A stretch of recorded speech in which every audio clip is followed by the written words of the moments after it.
Assalamualaikum warahmatullahi wabarakatuh. Apa kabar anak-anak M2R semuanya?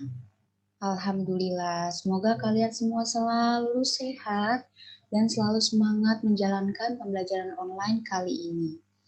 Oke, kemarin kita sudah selesai PTS, hari ini kita kembali belajar seperti biasa dan masuk ke tema yang baru yaitu tema 7. Nah, sebelum memulai pembelajaran, alangkah baiknya kita berdoa terlebih dahulu. Berdoa dimulai.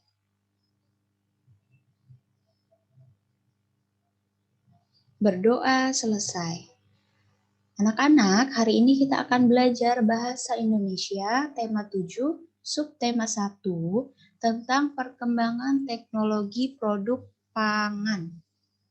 Silakan disimak penjelasan Bu Tika dan dicatat bila ada yang penting. Anak-anak, kita patut bersyukur kepada Allah Subhanahu wa taala karena kita telah dilahirkan di negara yang sangat amat subur. Pepohonannya banyak, pegunungannya banyak, sawah-sawahnya juga melimpah, pertaniannya juga banyak. Nah, anak-anak, tahukah kalian hasil pertanian dan perkebunan juga peternakan itu apa saja? Betul, ada buah-buahan, ada susu, ada sayur-sayuran, ada telur, dan ada daging. Juga masih banyak yang lainnya. Nah, semua ini adalah contoh dari sumber pangan yang berasal dari hewan dan tumbuhan. Pangan itu apa, Bu Tika? Pangan adalah makanan.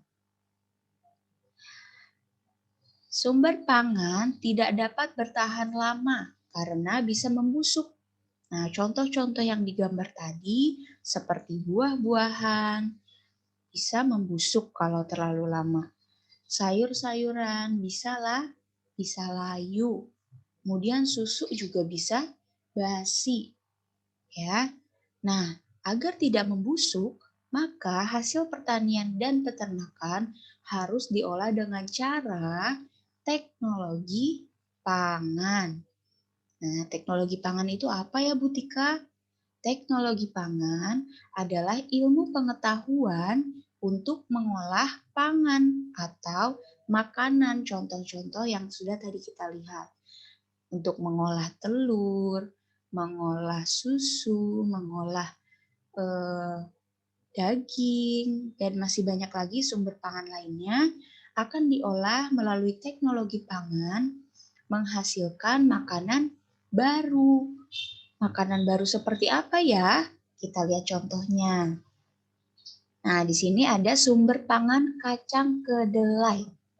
Kacang kedelai diolah melalui teknologi pangan untuk menghasilkan makanan baru seperti tempe, tahu, kecap, dan susu kedelai. Ini adalah jenis makanan baru setelah diolah melalui teknologi pangan. Contoh selanjutnya ada susu. Nah, susu diolah menjadi susu bubuk, keju, dan mentega. Teknologi pangan mengolah sumber pangan agar lebih tahan lama. Teknologi pangan sangat bermanfaat bagi manusia karena pangan itu adalah kebutuhan pokok manusia. Kalau kita tidak makan, kita bisa lemas, letih, bahkan bisa meninggal. Nah, hasil teknologi pangan, ya kita lihat ya, ada apa saja ya contoh hasil teknologi pangan. Yang pertama, ada buah stroberi sumber pangannya. Kemudian diolah menjadi selai. Selanjutnya ada singkong yang diolah menjadi keripik singkong dan rendang singkong. Ada juga daging diolah menjadi bakso, sosis, dan kornet. Kemudian ada jagung yang diolah menjadi tepung maizena. Kemudian ada gandum yang diolah menjadi roti dan mie. Selanjutnya ada mangga yang diolah menjadi manisan. Nah, berikut ini adalah contoh hasil teknologi pangan yang sudah diolah, dikemas, sehingga bisa bertahan sedikit lebih lama. Selanjutnya, makanan olahan tersebut disimpan dalam kaleng atau plastik kedap udara. Kedap udara adalah yang tidak dapat dimasuki oleh udara, tidak dapat ditembus, sangat rapat, sangat rapih. Dan proses penyimpanannya dapat membuat makanan lebih awet. Biasanya makanan yang lebih awet itu ditaruh di kulkas atau suhu yang dingin ya. Nah, kemudian teknik pengolahan makanan melalui apa saja? Nah, ada proses pengawetan, ada pengemasan, juga ada penyimpanan. Nah, manfaat teknologi pangan antara lain apa saja anak-anak? Betul, membuat makanan lebih awet dan tahan lama.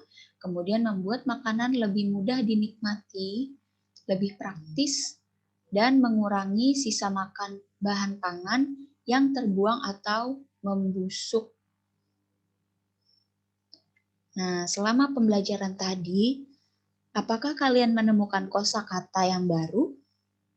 Banyak ya kosakata yang baru dan makna menurut Kamus Besar Bahasa Indonesia selama pembelajaran tadi, antara lain, nah ada teknologi, yang artinya metode ilmiah untuk mencapai tujuan praktis.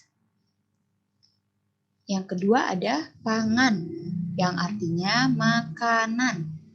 Yang ketiga ada daya tahan, artinya kemampuan bertahan terhadap segala pengaruh dari luar yang dapat merugikan seperti udara. Kemudian pengemasan, proses, cara, pembuatan, mengemasi. Dan ada kedap udara, tidak mudah atau tidak dapat dimasuki oleh udara. Boleh dicatat kosakatanya.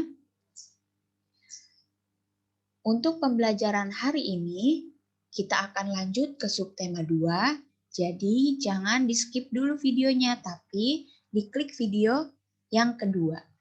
Sampai berjumpa di video yang kedua.